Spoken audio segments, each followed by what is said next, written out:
শ্রাবণ মাসে কটি সোমবার পড়েছে? শিবের মাথায় জল ঢালার শুভ সময় কখন? কি কি নিয়ম মেনে চলতে হবে? শ্রাবণের সোমবারের উপবাসের বিশেষ তাৎপর্য রয়েছে। এই উপবাস নিষ্ঠা ভরে পালন করতে পারলে দারুণ ফল লাভ হয়, মনের সকল ইচ্ছা পূরণ হয়। জুলাইয়ের 18 তারিখ থেকে শুরু হয়েছে শ্রাবণ মাস। শ্রাবণ মানে মহাদেবের ব্রত পালন, কাঁধে বাঁক নিয়ে তারকেশ্বর যাওয়া, সোমবার করে উপবাস রাখা। বিশ্বাস করা হয় যে এই মাসে ভগবান ভোলানাথ মাতা পার্বতীর সঙ্গে পৃথিবীতে ভ্রমণ করতে আসেন। এমন পরিস্থিতিতে ভক্তেরা মহাদেবের আশীর্বাদ পেতে বিভিন্ন ব্যবস্থা গ্রহণ করেন। শ্রাবণের ব্রত নিষ্ঠা ভরে পালন করলে মনের সকল বাসনা পূরণ হয় বলে মানা হয়।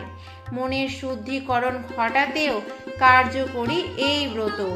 কিন্তু শিবের ব্রত পালনের নানা নিয়ম রয়েছে, সেগুলি আমাদের অনেকেরই জানা নেই। সকল নিয়ম সঠিক উপায় মেনে পালন না করলে মহাদেব কুপিত হতে পারেন।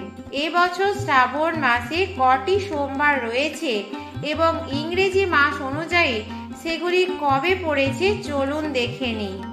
প্রথম সোমবারের উপবাস রয়েছে 21শে জুলাই, দ্বিতীয় সোমবারের উপবাস 28শে জুলাই, তৃতীয় সোমবারের উপবাস 4ই আগস্ট এবং শেষ সোমবারের উপবাস 11ই আগস্ট। শ্রাবণ মাসে সোমবারের ব্রত পালনের সময় কি কি নিয়ম মানতে হবে?